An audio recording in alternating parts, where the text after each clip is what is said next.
Hey there, it's Leona. Welcome to Zen Mindfulness Shodo. Today, we are going to practice Shodo meditation while focusing on the Kanji character for stone. So, let's begin our beautiful journey together. When you write a character, imagine a square about the size of the character that you are going to write like this. First, I'm going to write it.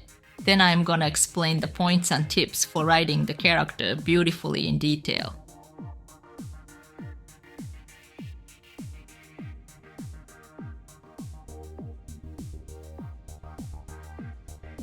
Alright, now I'm gonna explain the points and tips for writing this character beautifully. The first stroke starts around the center point of the top left square, or slightly higher than that, or slightly to the left of that, somewhere around there. It moves to the right while curving down just a tiny bit, but in upward direction, until the middle vertical line is in the middle of the stroke. The second stroke starts from a point a bit to the right of the beginning point of the first stroke. So you can write it like this.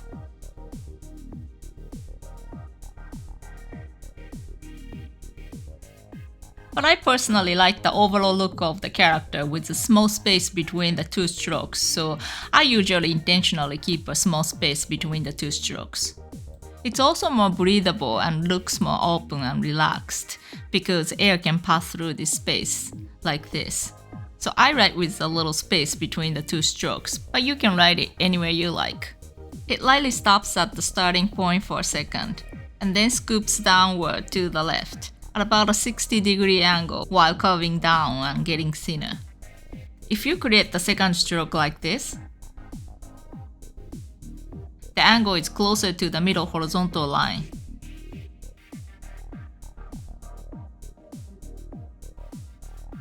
It might look out of balance with the kanji that follows mouth. Only the left side sticks out to the left, and the right side is straight, making it look unbalanced. Therefore, I think that if you write the second stroke at an angle closer to the middle vertical line, the overall balance of the character will look better. The end point is at about the same height as the center point of the bottom left square, or a little bit lower than that. When you make the second stroke too long like this, it looks unbalanced with the mouth of the next three-stroke kanji. However, if the second stroke is too short like this, the overall balance of the character won't look good, so I think it's good to aim for about this length. The next three strokes are a smaller version of the kanji mouth. When the kanji mouth is by itself,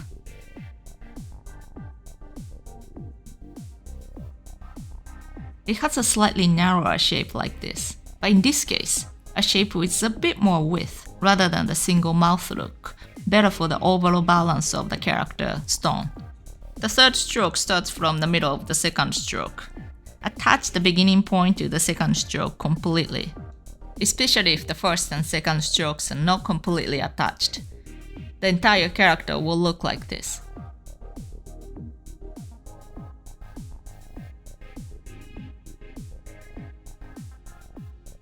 It doesn't look like it's forming the character for stone with all 5 strokes. Instead, the kanji mouth and the first 2 strokes appear to be separate characters. So don't forget to attach the starting point of the third stroke to the second stroke. This stroke is leaning to the left a little bit, so it moves downward to the right.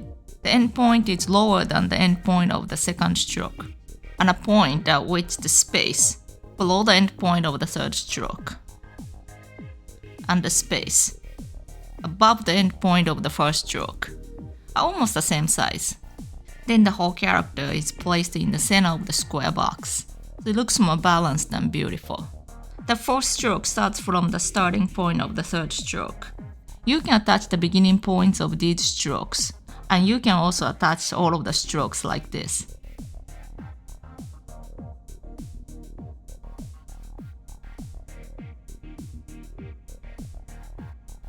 But I usually keep a tiny space between them, so it looks more open.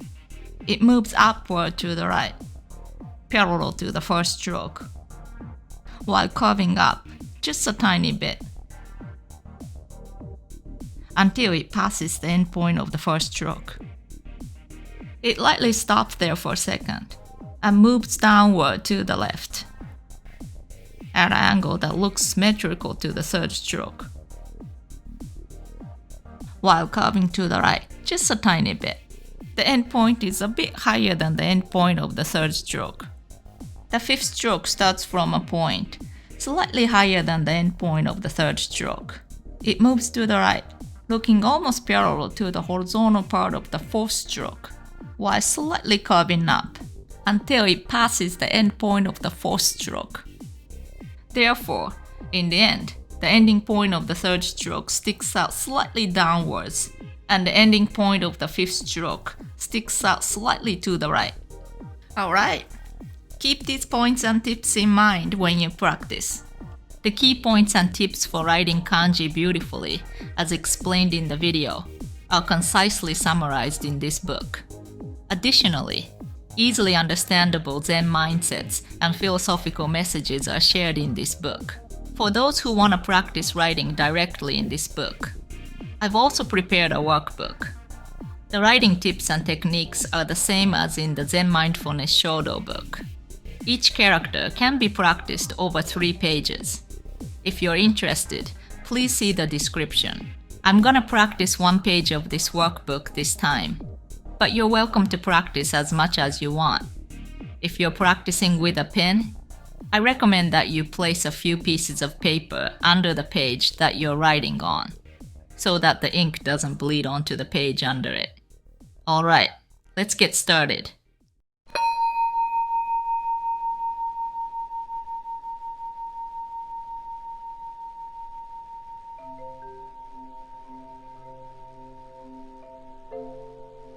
Before you start writing, take a deep breath and clear your mind. Slowly breathe in as much as you can through your nose, and exhale all the negative emotions that you've been holding until this moment through your mouth.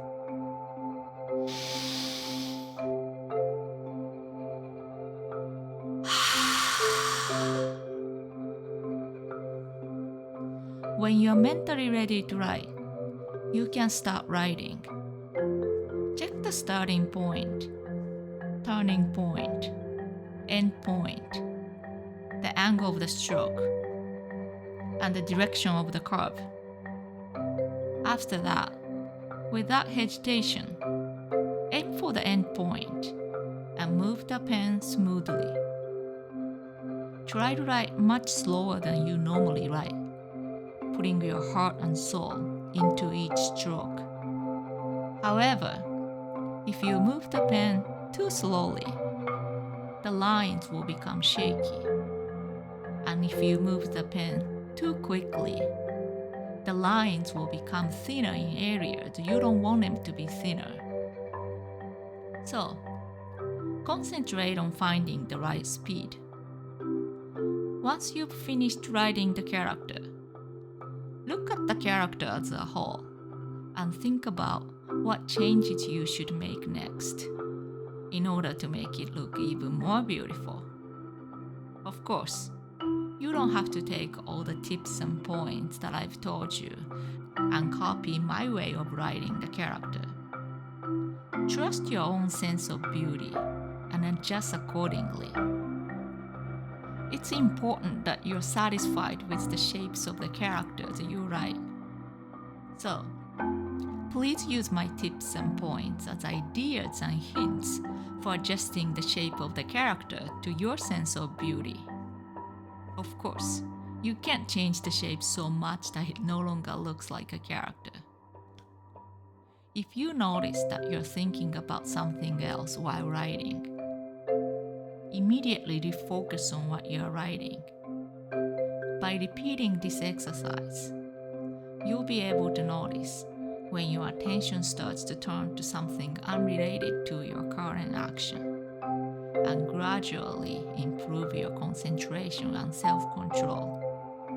You can also build your patience with this practice. So, let's practice together. It's just natural that we're unable to create perfectly satisfying strokes every time. Instead of blaming yourself for not being able to make strokes that you want, try praising yourself for taking on difficult challenges. On this channel, I not only share tips and points for writing Japanese characters beautifully with a pen and a brush in both English and Japanese, but also practice Zen Mindfulness Shodo meditation that focuses all of our attention on the present moment.